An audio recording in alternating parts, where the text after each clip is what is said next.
welcome to Zoological Adventures with Annie E, or Weird and Wonderful Creatures as we're also known. So I'm going to talk to you guys about a tank setup. So behind me here I have a tank. Excuse the dirty glass, we've been opening and shutting it quite often. So this is the tank I have put the ceramic heat tile in that you guys saw in my first video that I made. So the ceramic heat tile is actually under the substrate, and we've got our hide rock on top because I know that she'll be spending most of her time in her hide rock where it's nice and cozy and dark. So I've put the heat rock half and half, so half of it is on the warm and half of it's on the cool, so she can burrow in there if she likes. I have a thermostat set up. I'm going to take you for a walk up here, way up here. And I've got that set at 35 degrees at the moment and 5 degrees at night. So basically it'll get to 35 degrees with a 5-degree variance, and once it hits 30 it'll power up again and kick off that the heat cord again and the heating tile, which is awesome. So it's a good way to regulate temperature so she doesn't get too hot and she doesn't get too cold. This is an Ecotech thermostat just here, really basic and easy to set, very, very easy to sort out. It gives you an alarm at certain temperatures, etc. And you can get that from most pet stores as well. So like your Pet City, Better Pets and Gardens, as well as Pet Magic and all those sorts of things. This setup I got from Pet Magic. It cost me about $450 for the tank, and then another $300 for the stand, which I just like to store my hooks, my little containers that I defrost the food in, and my feeding tongs, etc., along with my feeding sheet and any other tools and stuff that I might need to make adjustments to the tank. So today we're actually today I went to the Reptile and Grow store in Rockingham, where I get all of my amazing reptile products from, so like feeds, any other tanks that I want if I can't find them closer to home, or things like this hide rock, the water bowls, etc. I all get from Ken's place down in Rockingham. So I have just got my female woma python who I will be breeding off. Her name is Lilitu, and I'm just going to pull her out for you and show you guys before I let her go snuggle bug into her enclosure. So when you buy a snake, they all get put into a bag like so. It's like a pillowcase basically, but with tie-up straps at the top, and they've done this knot really, really well. So let me just untie this. There we go. All right, so 2 ways you can get a snake out of a bag. You can hook it, or you can be game and stick your fingers or stick your hands in there and just grab. This bag is taller than I am, and basically all I'm gonna do, and she's coiled up nicely in there, and all I'm gonna do is stick my hand in and just grab her out. There you go. So she's quite substantially larger than Shinigami, who you guys are used to seeing or have seen a few times. So she's quite big. She's quite a large snake. She's also got the perfect banding as well, which is a trait that I would like to try and breed in. But there you go. She's got beautiful color on her belly. She's got a very, very pretty face. That's Lilitu. So she's just checking life out. You can see she's got quite a large head in comparison to Shinigami. Shinigami fits comfortably in the click-clack box just here. She's obviously going to need a lot more space. She is a lot heavier, a lot bigger, and a lot longer. She's very chilled out. She's just very curious and checking out what the hell's going on. And I was in my cute little bag and now I'm not, and I don't understand. But she is a stunning, stunning specimen. Again, another woma python with beautiful markings and colors. Now she's eating full-size rats.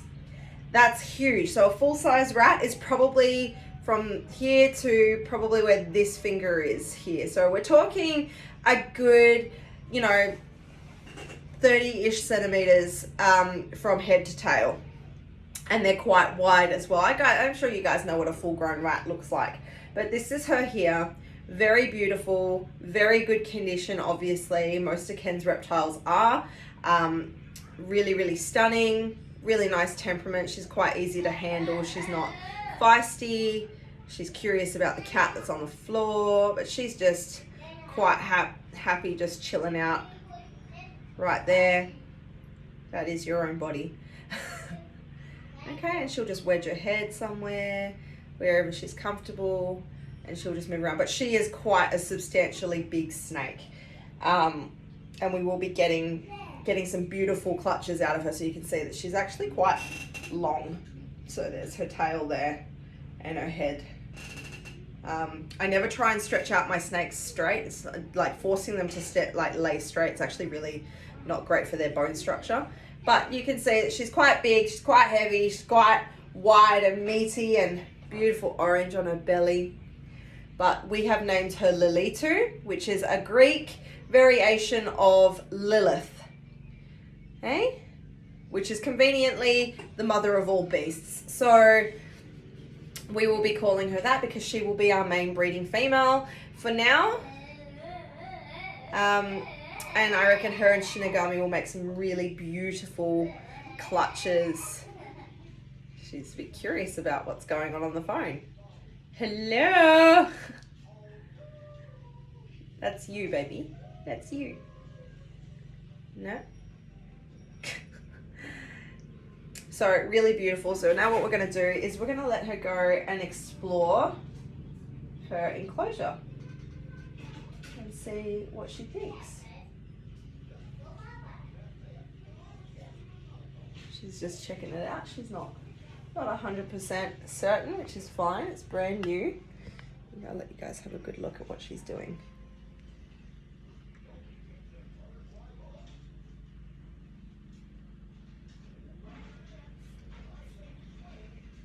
You can see she's still holding on quite tightly to my lap and my arm and my hand.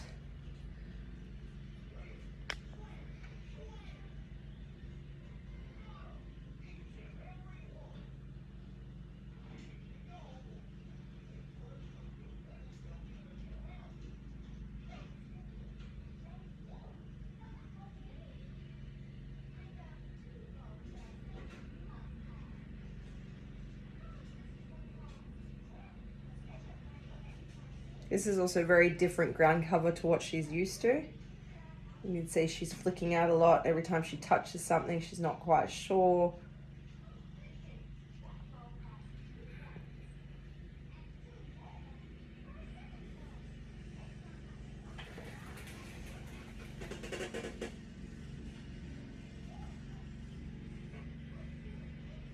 And she's starting to now move her body off of me.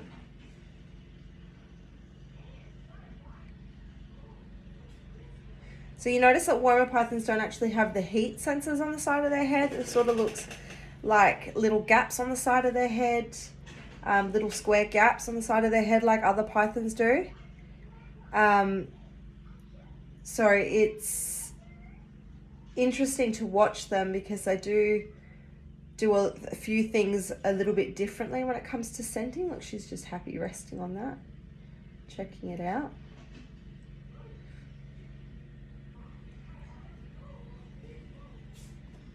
So she's starting to get a bit more confident. She's now leaving my lap. You can see she's quite a chunky snake compared to Shinigami. All right, so we've managed to get her in. I had to stop the video there for a little bit just because it was taking forever for her to even decide to go in there. And now she's in. She's checking out her surroundings. We had a bit of a few issues on trying to climb up the walls and striking at the ground and digging holes in the ground, which is totally fine. But she seems to have found her hidey hole and seems to be crawling in there. Let's take a look.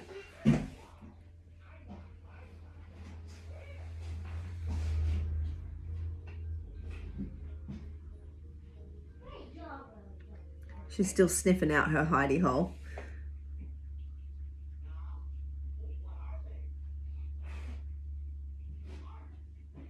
So she seems to be settling in quite nicely. It'll take a few days before she actually starts getting used to things. So things like, we obviously use like a coconut mulch type deal.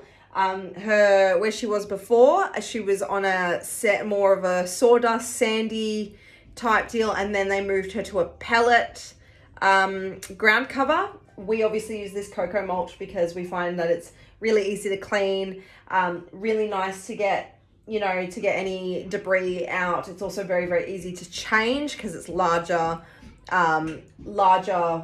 matter, so like a mulch, whereas the sand is really hard to get out of the corners, etc.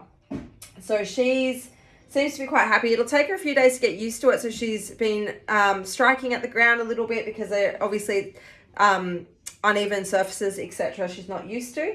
But the other great thing about this particular type of ground cover is that it's really easy for her to burrow into. So these guys like to dig holes and burrow. She's decided to come out again. So these guys like to dig holes and burrow, so she can actually get her nose under it and burrow through it if she chose to, which she did a couple of times when we first put her in there. So you can see that she's happy sitting in there. She's got her head poking out.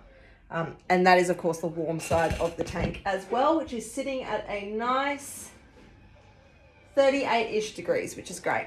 And on the other end, there is no heating as well, which is where her water bowl is, because we don't want to create any humidity at all, because then you start getting things like condensation and too high humidity, which can also make her ill. So she's just happy chilling there on the warm side. She does tend to like her enclosure quite warm, so she's just found a spot and she's happy there. So guys, that is it for today. I hope you enjoyed it.